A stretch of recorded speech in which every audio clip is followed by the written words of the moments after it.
Danger level को cross कर चुका है। गंगा नदी का जो जलस्तर वाराणसी में है वो डेंजर लेवल पे चेतावनी बिंदु पर 70.26 मीटर होता है। अब वर्तमान में आज सुबह की स्थिति के अनुसार 70.36 मीटर पे वो बह रहा है।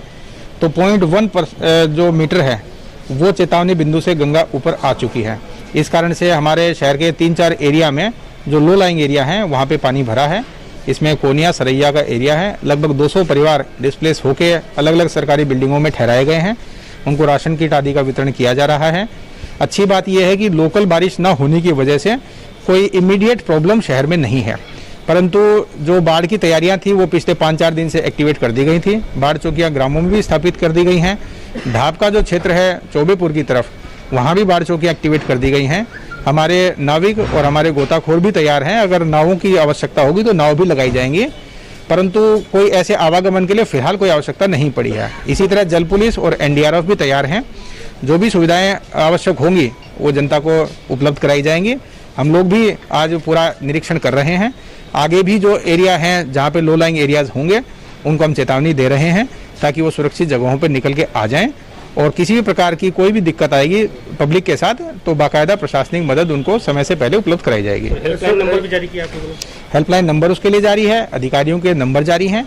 आज तहसील दिवस होने की वजह से तहसील दिवस 2 बजे के उपरांत सारे के सारे लोग फील्ड में उपस्थित रहेंगे। पिछले 2-3 दिन से लगातार सारे तहसील के लोगों की गश्त चल रही हैं। 3-4 दिन पहले हमने भी स्टॉक टेकिंग की थी, सबको फील्ड में भेजा था। और बाकायदा केवल राजस्व विभाग भी उसमें शामिल नहीं है, उसमें नगर निगम, पुलिस, सिंचाई विभाग या अन्य जितने भी विभागों की आवश्यकता होती है वो सारे लोग हैं। सेक्टर जोनल व्यवस्थाएं भी लागू की गई हैं, अधिकारियों की ड्यूटी लगाई गई है।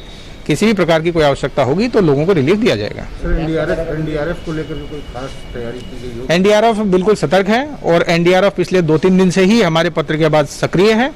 अभी तो फिलहाल गंगा नदी के आसपास पेट्रोलिंग कर रहे हैं। वरुणा पे जहां जरूरत होगी वहां उनको बुलाया जाएगा। बेसिकली एनडीआरएफ के माध्यम से रेस्क्यू कराया जाता है। रेस्क्यू की ऐसी कोई स्थिति कहीं सामने नहीं आई है। जैसा कि मैंने बताया कि लोकल बारिश ना होने की वजह से लोग अपना सामान लेके आराम से दूसरी जगह जाने की स्थिति में है। जो वाटर लेवल बढ़ा है वो भी पिछले 4-5 दिन में धीरे धीरे बढ़ा है, अचानक से एक ही दिन में ये लेवल नहीं बढ़ा है। तो लोगों के सक्रिय जानकारी में है और लोग अपनी मदद करने में फिलहाल कोई दुविधा महसूस नहीं कर रहे हैं। अगर कहीं रेस्क्यू की आवश्यकता होगी तो एनडीआरएफ का प्रयोग किया जाएगा। वो अपनी